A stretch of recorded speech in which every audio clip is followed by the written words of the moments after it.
Hello friends, statistics की journey में हम एक कदम और बढ़ाते हैं।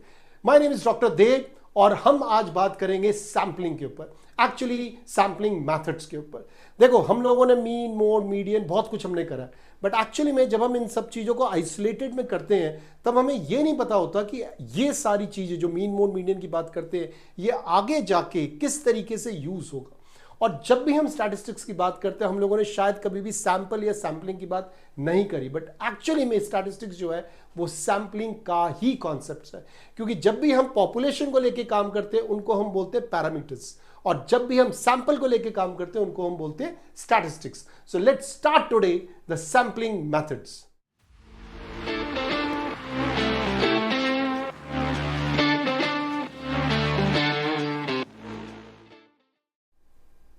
ओके, सो सैम्पलिंग मेथड्स में हम जब भी बात करते हैं कि हम सैंपल्स को इकट्ठा कैसे कर सकते हैं, मतलब हम सैंपल सिलेक्ट कैसे करें, पिक कैसे करें। पॉपुलेशन है, ठीक है ना। पॉपुलेशन मतलब जो एंटायर पॉपुलेशन है, पॉपुलेशन के अंदर जितने भी मेंबर्स हैं, या हम आइटम्स की बात करें या हम एलिमेंट्स की बात करें, यूनिट्स की बात करें, वो 100% उस पर्टिकुलर बाउंड्री में होता है, तो उसको हम पॉपुलेशन कहते हैं। जैसे यहां आप देखो, ये पूरी मेरी पॉपुलेशन, ठीक है ना। अगर मैं इस पॉपुलेशन का मीन, मोड, मीडियन निकालता हूं तो उसको हम पैरामीटर्स कहते हैं। बट जैसे ही मैं पॉपुलेशन में से एक छोटा सा सैंपल बाहर निकालता हूं और सैंपल पे मैं काम करता हूं तब हम उसको स्टैटिस्टिक्स कहते हैं, राइट। तो पॉपुलेशन क्या हुआ, ये पूरा का पूरा जो सारे एलिमेंट, सारे मेंबर्स इसके अंदर ही है। बट जैसे ही हम थोड़े से मेंबर्स में काम करना शुरू करते हैं, क्योंकि इतने बड़े पॉपुलेशन को काउंट करना, इन पॉपुलेशन के ऊपर कुछ भी निकालना, इट्स नॉट दैट इजी। सो हमें क्या करना पड़ता है, हमें छोटे छोटे सैंपल्स पे काम करना पड़ता है, और सैंपल्स के सिलेक्ट करने के बहुत तरीके हैं। हम उन्हीं तरीकों में आज हम बात करेंगे। ओके, सो थोड़ा सा हम समझ लेते हैं कि पॉपुलेशन और सैंपल में किस तरीके से हम डिफरेंशिएट कर सकते हैं। सो पॉपुलेशन जो है वो पूरा ग्रुप है, the whole group of people, item और elements of interest. Sample is just a portion, fine, of the people, item and elements of my interest. Sample will always be less than population, जो बिल्कुल सही बात है। अगर हमने बराबर कर दिया तो पॉपुलेशन ही बन गया, राइट। अब आप देखो, जैसे कुछ एग्जांपल्स मैंने यहां पे दिए हैं। Advertisement for HR jobs in India, ये हमारे लिए पूरे इंडिया में मैं एचआर जॉब्स की बात कर रहा हूं। जब सैंपल की बात करते हैं हम कह सकते हैं top 20 search results for advertisement for HR jobs in India on August 1, 2024। यहां हम पूरे इंडिया की बात कर रहे हैं एडवर्टीजमेंट में, या हम बात कर रहे हैं टॉप 20 सर्च रिजल्ट सिर्फ, राइट। नेक्स्ट आ रहे हैं song from Arijit Singh collection, मतलब जितने गाने अरिजीत सिंह ने आज तक गाए हैं उन सारे गानों की बात कर रहा हूं। और यहां मैं बात कर रहा हूं winning songs in various film festival, मतलब वो सॉन्ग्स जिन्होंने कोई ना कोई फिल्म फेस्टिवल में कोई ना कोई अवार्ड जीता है। अब देखो, ये पूरा कलेक्शन हो गया, तो ये पॉपुलेशन है। सैंपल में क्या ले रहा हूं, मैं सिर्फ वो गाने पिक कर रहा हूं जिसमें अरिजीत सिंह ने कोई अवार्ड जीते, बहुत गाने में उन्होंने अवार्ड जीते हैं। Under graduate students in Uttar Pradesh, population मेरा क्या है, वो सारे अंडर ग्रेजुएट स्टूडेंट जो 12th के बाद उन्होंने ग्रेजुएशन के लिए गए हैं उत्तर प्रदेश स्टेट से, मैं वो सारे अंडर ग्रेजुएट स्टूडेंट्स की मैं बात कर रहा हूं। बट यहां मैं क्या बात कर रहा हूं, 200 under graduate students from Lucknow university, मतलब मैं लखनऊ यूनिवर्सिटी में से सिर्फ 200 स्टूडेंट पिक कर रहा हूं। सो ये मेरा सैंपल हो गया। पॉपुलेशन में आप देखो all the states of India, मतलब हमारे पास 28 स्टेट्स हैं, तो मैं सारे स्टेट्स की मैं बात कर रहा हूं इंडिया की। यहां पे क्या, states with IIMs in India, मैं बात कर रहा हूं वो स्टेट्स जिसमें आईआईएम्स है, मतलब इंडियन इंस्टीट्यूट ऑफ मैनेजमेंट है। सो ये पॉपुलेशन है, ये सैंपल है। पॉपुलेशन और सैंपल को बहुत बारीकी से हमें पढ़ना बहुत जरूरी है। हम थोड़ा सा टाइम लेके ना यहीं पे समझ लेते हैं कि पैरामीटर्स क्या होते हैं और स्टैटिस्टिक्स क्या होते हैं। जैसे मैंने आपको बताया, अगर हम पॉपुलेशन में काम करते हैं तो जो भी हम चीज पॉपुलेशन का निकाल रहे हैं उसको हम, जैसे पोर्शन की बात करते हैं पॉपुलेशन में हम पी से डिनोट करते हैं। हम अगर मीन की बात करते हैं, पूरे पॉपुलेशन का अगर हम मीन निकाल रहे हैं तो हम म्यू से बात करेंगे। पूरे पॉपुलेशन का अगर हम स्टैंडर्ड डेविएशन निकाल रहे हैं तो हम सिग्मा, जो ये ग्रीक लेटर है, इससे बात करते हैं, और सिग्मा स्क्वायर वेरिएंस आ गया। सिमिलरली अगर मैं सैंपल स्टैटिस्टिक्स की बात करता हूं, in that case P cap होता है, या पी हैट भी कह सकते हैं, जिसको हम प्रोपोर्शन कहते हैं। देखो मीन यहां पे एक्स बार है। आपने मेरे से काफी बार सुना होगा, कई बार मैं एक्स बार यूज करता था, कई बार मैं म्यू यूज करता था। अब आपको शायद क्लैरिटी हो गई होगी। जब भी हमें स्टैटिस्टिक्स की बात करनी है हमें एक्स बार की बात करनी है, जब भी हमें पॉपुलेशन की बात करनी है हमें म्यू की बात करनी है। और स्टैंडर्ड डेविएशन यहां पे सिंपल एस होता है, एस स्क्वायर मेरा वेरिएंस हो गया। आई होप ये दोनों चीजें आपको क्लियर हो गया होगा, क्योंकि कई बुक्स पैरामीटर्स की बात करता है, कई बुक्स सैंपल्स की बात करता है। सो अब आपको क्लियर हो गया होगा कि पॉपुलेशन जो है वो एंटायर होता है, जो पूरा सब कुछ, मतलब वो अगर एक तरीके से डेफिनेट भी हो सकता है, इनडेफिनेट भी हो सकता है। अगर डेफिनेट है और हमें पता है तो हमें क्यों सैंपल में काम करना, हम सैंपल में नहीं काम करना चाहेंगे। हम सैंपल में कब काम करते हैं, जब हमें पॉपुलेशन की एक्चुअल नंबर्स नहीं पता होता। तो जब भी पॉपुलेशन इनफाइनाइट होता है उस समय हमें सैंपल्स में काम करना पड़ता है। आप खुद सोचो, आपने एग्जिट पोल्स सुने होंगे। एग्जिट पोल्स क्या होते हैं? जैसे इलेक्शन हुआ, इलेक्शन के बाद जो वो टाइम बचता है रिजल्ट आने से पहले, उस समय जितने भी न्यूज चैनल्स होते हैं वो अपने एग्जिट पोल्स लेके आते हैं। सो एग्जिट पोल्स का मतलब क्या हुआ, वो कुछ लोगों से, एक पोर्शन ऑफ लोगों से पूछते हैं, जिसको हम सैंपल्स कहते हैं। तो वो सैंपल्स पिक करते हैं, लोगों से पूछते हैं आपने किसको वोट दिया, आपको किसको नहीं वोट दिया, और फिर वो एग्जिट पोल लेके आते हैं, बताते हैं कि इस पर्टिकुलर ईयर में या इस इलेक्शन में किसके तरफ ज्यादा झुकाव है। क्लियर हो गया? अब एग्जिट पोल जो है वो सैंपल्स में ही तो काम करेंगे। अगर वो सबसे पूछ के लेके आ गए फिर तो उन्होंने पॉपुलेशन में काम कर लिया, फिर तो जरूरत ही क्या है एग्जिट पोल्स की। सो एग्जिट पोल हो गए, या और भी काफी ऐसी चीजें, एग्जांपल्स जो है जिसमें सैंपल्स में ही काम करना पड़ता है। आपको कोई एक चीज, सपोज करो आपको कोई एक नई चीज लॉन्च करनी है। अगर आपको कोई नई चीज लॉन्च करनी है और पूरे इंडिया में लॉन्च करना चाहते हो, आप एकदम से लॉन्च नहीं कर पाओगे। आप एक शहर पकड़ोगे, उस शहर में पहले उसको लॉन्च करोगे। अगर वो लॉन्च सक्सेसफुल हुआ, उससे स्टडी करके, उसके रिजल्ट्स को अच्छी तरह से स्टडी करके आप फिर उसके बाद आप पूरे इंडिया में लॉन्च करने की सोचोगे। मतलब मैंने क्या करा, मैं अगर पूरे इंडियन पॉपुलेशन में लॉन्च करना चाहता हूं, उससे पहले मैं उसकी सैंपलिंग कर लूंगा, राइट। अब जब हम सैंपलिंग की बात करते हैं तो सैंपल को इकट्ठा करना या सिलेक्ट करना एक बहुत बड़ा साइंस है।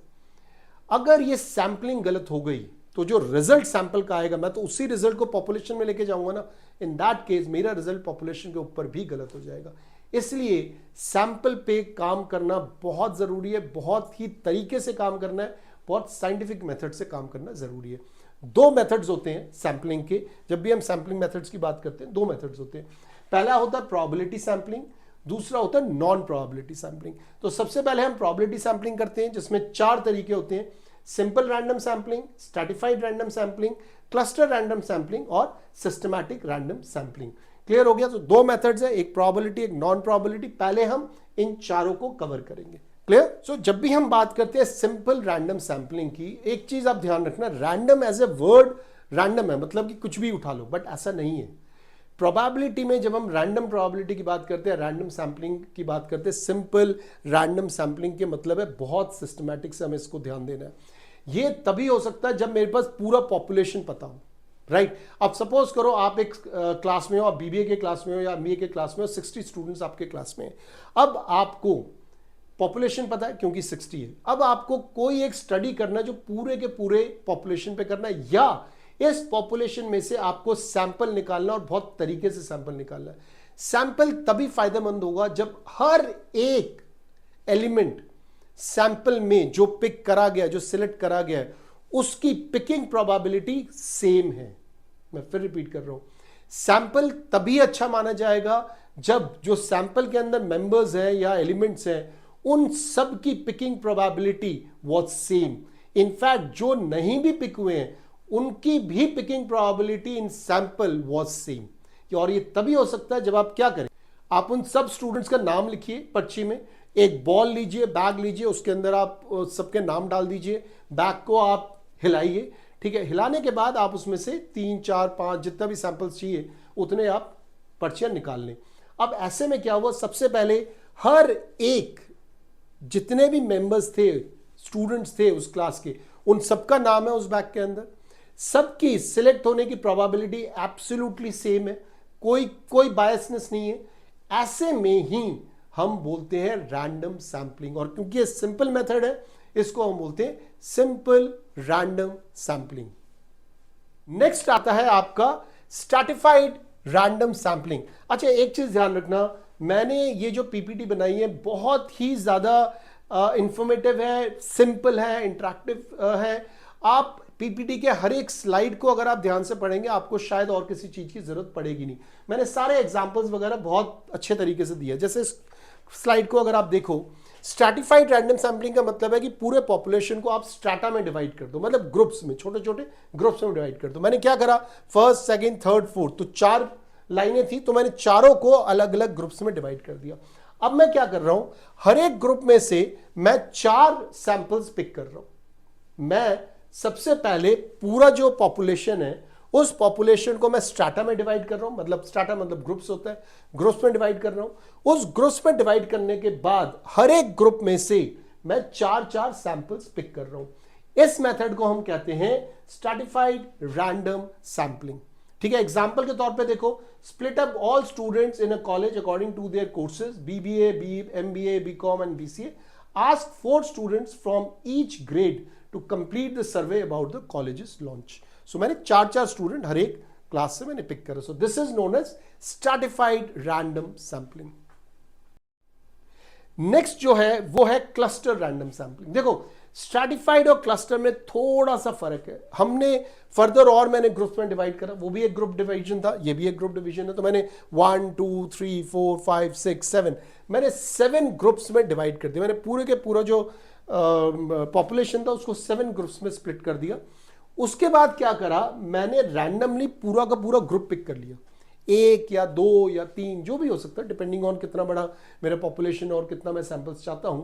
मैंने क्या किया, इस पूरे पॉपुलेशन में से मैंने 3 ग्रुप्स पूरे के पूरे पिक कर लिए। स्ट्रैटिफाइड में क्या इशू था कि मैं हर एक ग्रुप में से, हर ग्रुप में से कुछ एक नंबर्स पिक कर रहा हूं। क्लस्टर में क्या है, मैं पूरा का पूरा क्लस्टर ही पिक कर रहा हूं। क्लियर हो गया। एग्जाम्पल के तौर पे देखो, selecting randomly 1 class out of 4 classes in a college and taking opinion about job versus business. So पूरा का पूरा मैंने क्लस्टर ही पिक कर लिया। लास्ट इसके अंदर आता है सिस्टमैटिक रैंडम सैंपलिंग। इसमें हम क्या करते हैं, हम एक सिस्टम डेवलप करते हैं, एक स्टाइल डेवलप करते हैं, एक ऐसा सिस्टम बनाते हैं कि हम बहुत स्पेसिफिक होता है। जैसे इसमें क्या करा, पूरे पॉपुलेशन में मैंने अगर हाइट निकालनी है, सपोज करो ये 60 बच्चे हैं और इन सबकी मुझे हाइट निकालनी है और एवरेज हाइट निकालनी है। मुझे 60 के 60 बच्चों का एवरेज हाइट निकालना मुश्किल है। तो मैं क्या बोलूंगा, आप सब के सब अपने अपने हाइट के हिसाब से खड़े हो जाओ। सब बच्चे अपने हाइट के हिसाब से खड़े हो जाएंगे। मैंने फिर 7th वाला पिक कर लिया। So every 7th item, every 7th element member in the population I have picked. So ऐसे मैंने क्या, मैंने एक सिस्टम फॉलो करा, सिस्टम में इन सबको एक लेके आया अंदर, और उसके बाद उस सिस्टम के थ्रू मैंने सैंपलिंग करनी शुरू कर दी। This is known as systematic random sampling. Clear. So non probability sampling में क्या होता है कि जो जितने भी हमारे मेंबर्स होते हैं या एलिमेंट्स होते हैं उनको इक्वल चांसेस नहीं मिलता to get selected in the sample. इसीलिए हम इसको कन्वीनियंस मेथड भी कहते हैं, क्योंकि नॉन प्रोबेबिलिटी सैंपलिंग और जो पहला मेथड है वो कन्वीनियंस मेथड है। कन्वीनियंस मेथड है पहला, उसके बाद वॉलंटरी रिस्पॉन्स मेथड है, स्नोबॉल है, फिर पर्पसिव है। तो हम इन चारों को एक बार कवर करेंगे। ये ध्यान रखना, इन चारों ही केसेस में जो प्रोबेबिलिटी है getting picked in the sample for every element of the population is not same. Biasness आता ही आता है इसके अंदर, बट क्योंकि मैनेजमेंट रिसर्च में जैसे मैंने बताया it's not that easy to get the infinite population, क्योंकि इनफाइनाइट पॉपुलेशन है तो उसमें हमें ये सब चीजें एक्चुअली में करना पड़ता है। ओके, सो सबसे पहला हम करते हैं कन्वीनियंस सैंपलिंग। जैसे ये नाम कह रहा है, नाम के हिसाब से ही हम चलते हैं। कन्वीनियंस का मतलब है कि अगर मैं रिसर्च कर रहा हूं किसी एक पर्टिकुलर टॉपिक के ऊपर और मेरे आसपास जो लोग हैं मैं उन्हीं से अगर डेटा कलेक्ट कर रहा हूं तो मेरा कन्वीनियंस सैंपलिंग हो गया। सपोज करो मैं रिसर्च कर रहा हूं, किसी में भी हो सकता है, लेट्स से कि लोगों को गर्मियों में कौन से आइसक्रीम सबसे ज़्यादा पसंद है। ठीक है, क्वालिटी के पसंद है, वाडीलाल के पसंद है, वॉल्स के पसंद है, मदर डेयरी के पसंद है, अमूल के पसंद है, किसके पसंद है। और भी जगहों पे और भी ब्रांड्स हो सकते हैं, ज्ञानीज है, नुरुलाज है, वेरियस ब्रांड्स आते हैं। अब मैं ये जानना चाहता हूँ कि सबसे फेवरेट आइसक्रीम इंडिया में क्या है, बट क्या मैं इंडिया में जाके घूम घूम के, इतनी बड़ी कंट्री है, क्या मैं पॉपुलेशन इकट्ठा कर सकता हूँ, सैंपल्स इकट्ठा कर सकता हूँ? नहीं कर सकता। सो ऐसे में मैं क्या करूँगा, मैं अपने ही आसपास के लोगों से सैंपल लेने की कोशिश करूंगा। मैं इनफैक्ट अगर दिल्ली एनसीआर में कहीं रहता हूं, मैं दिल्ली एनसीआर से बाहर भी नहीं जाऊंगा। इनफैक्ट अगर मैं वेस्ट दिल्ली में रहता हूं तो मैं कोशिश करूंगा भैया वहीं से सैंपल ले लूं। मैं नोएडा भी नहीं जाऊंगा, मैं ईस्ट दिल्ली भी नहीं जाऊंगा। और अगर मैं नोएडा रहता हूं, मैं बोलूंगा नोएडा में आसपास अगर मेरी जो भी सोसाइटी है मैं वहीं से सैंपल इकट्ठे कर लेता हूं। तो ऐसे में क्या है, मैं अपने कन्वीनियंस के हिसाब से चल रहा हूं, तो इसको हम कहते हैं कन्वीनियंस सैंपलिंग। नेक्स्ट जो होता है वो होता है वॉलंटरी रिस्पॉन्स सैंपल, मतलब जो एक्चुअली में वॉलंटियर करता है, ठीक है ना। On request of a researcher to include volunteers in a study and members of a population voluntarily decide to be included in the sample.